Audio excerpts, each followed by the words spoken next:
Assalamualaikum warahmatullahi wabarakatuh. Kami di sini dari kelompok 4 akan menjelaskan sedikit materi dari etika bisnis bab 10, yaitu bisnis, lingkungan hidup, dan etika. Next.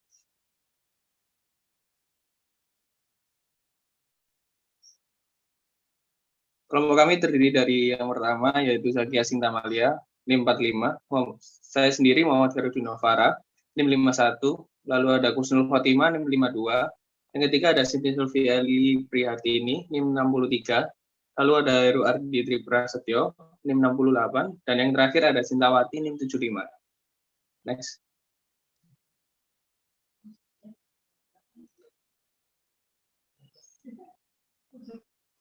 Bab 10, yaitu bisnis, lingkungan hidup, dan etika.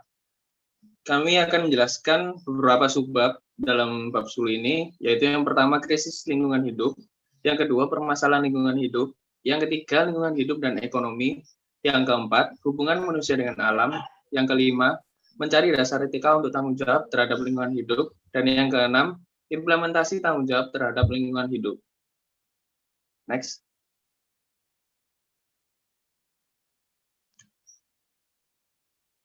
Yang pertama, krisis lingkungan hidup. Masalah lingkungan hidup baru mulai disadari sepenuhnya dalam tahun 1960-an. Akibat dari bisnis modern ini, terdapat dua masalah lingkungan hidup, yaitu yang pertama, mengandaikan bahwa komponen-komponen lingkungan seperti air dan udara merupakan barang umum sehingga boleh dipakai seenaknya. Lalu yang kedua, mengandaikan bahwa sumber daya alam seperti air dan udara itu tak terbatas.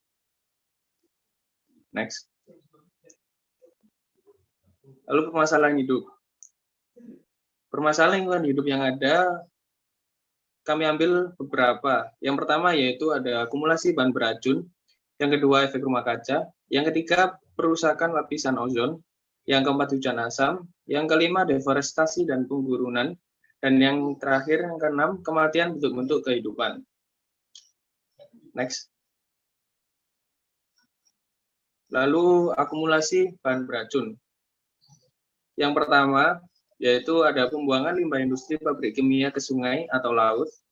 Yang kedua penggunaan pestisida, yang ketiga penggunaan herbisida, yang keempat penggunaan fosfat untuk deterjen, yang kelima dan yang terakhir yaitu banyak jenis plastik, misalnya polistiren. Next. Selanjutnya, permasalahan lingkungan hidup yaitu ada efek rumah kaca. Jadi, naiknya suhu permukaan bumi disebabkan oleh efek rumah kaca atau greenhouse effect. Ini akibatnya panas yang diterima bumi karena penyinaran matahari terhalang oleh partikel-partikel gas karbon dioksida yang terlepas dari pembakaran bahan bakar fosil. Next. Lalu selanjutnya yaitu ada perusakan lapisan ozon.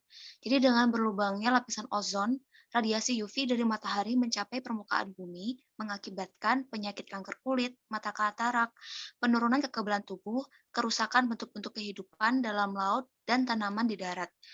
Berikut merupakan contoh-contoh yang dapat mengakibatkan kerusakan lapisan ozon, yaitu adanya pelepasan bahan CFC ke udara, alat penyejuk ruangan atau AC, lalu ada kaleng penyemprotan aerosol, karet busa, dan juga penggunaan lemari es.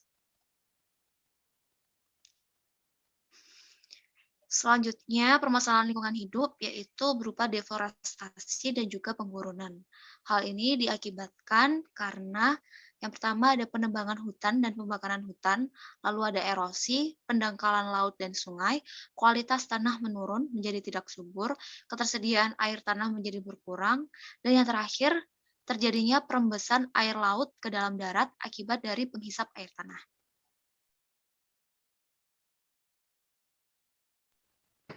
Selanjutnya ada hubungan lingkungan hidup dan ekonomi.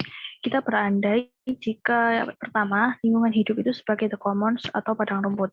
Yang kedua, lingkungan hidup tidak lagi eksternalitas atau sumber daya alam yang tak terbatas. Lalu yang ketiga, pembangunan berkelanjutan atau ekonomi yang sehat adalah ekonomi yang tumbuh. Next.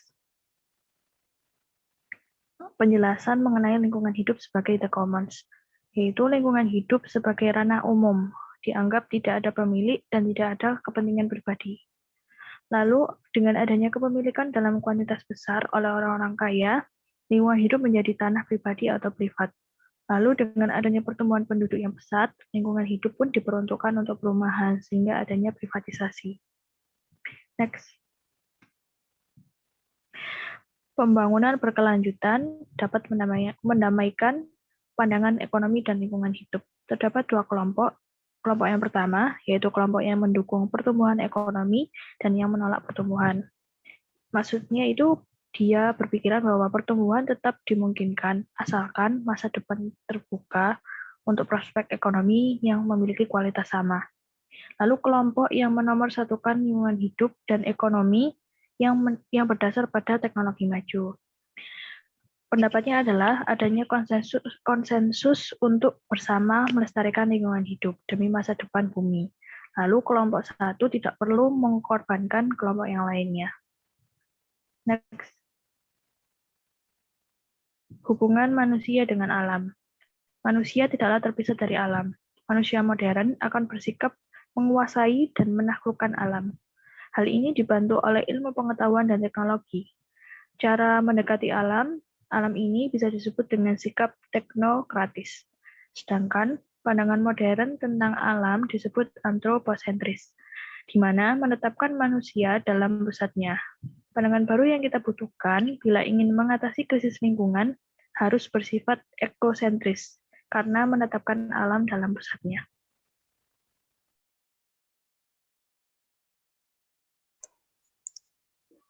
Mencari dasar etika untuk tanggung jawab terhadap lingkungan hidup.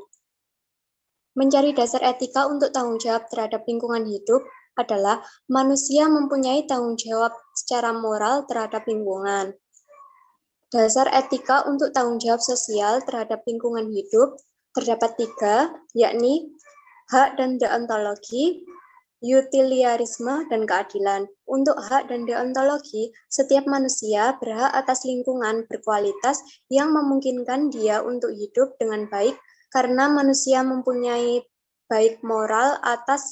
mempunyai hak secara moral atas segala sesuatu yang perlu untuk hidup. Sedangkan untuk utilitarisme, pelestarian lingkungan hidup membawa keadaan paling menguntungkan untuk seluruh umat manusia, termasuk generasi-generasi yang akan datang. Sedangkan untuk keadilan, terdapat 3 pengaitan keadilan dengan lingkungan hidup, yakni persamaan, prinsip penghematan adil, dan keadilan sosial.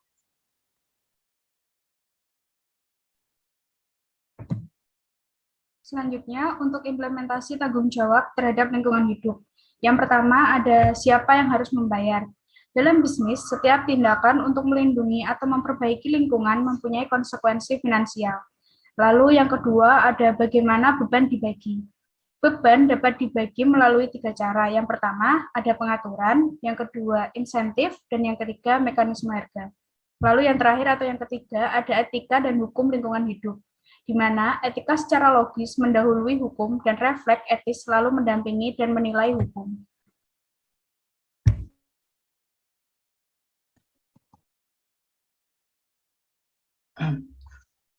Baik, selanjutnya ada contoh kasus, yaitu ancaman industri semen di Kars Bukit Bulan.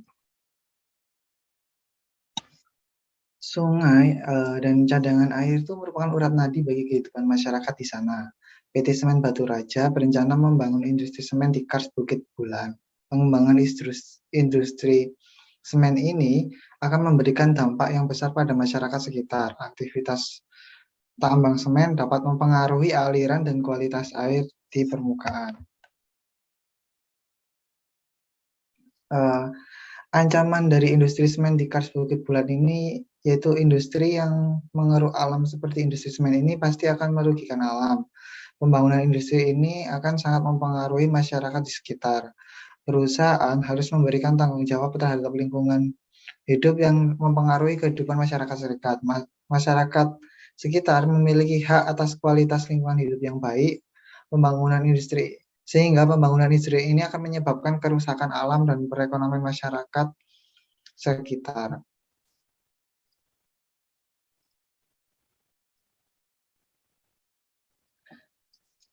Sekian dari kami, terima kasih.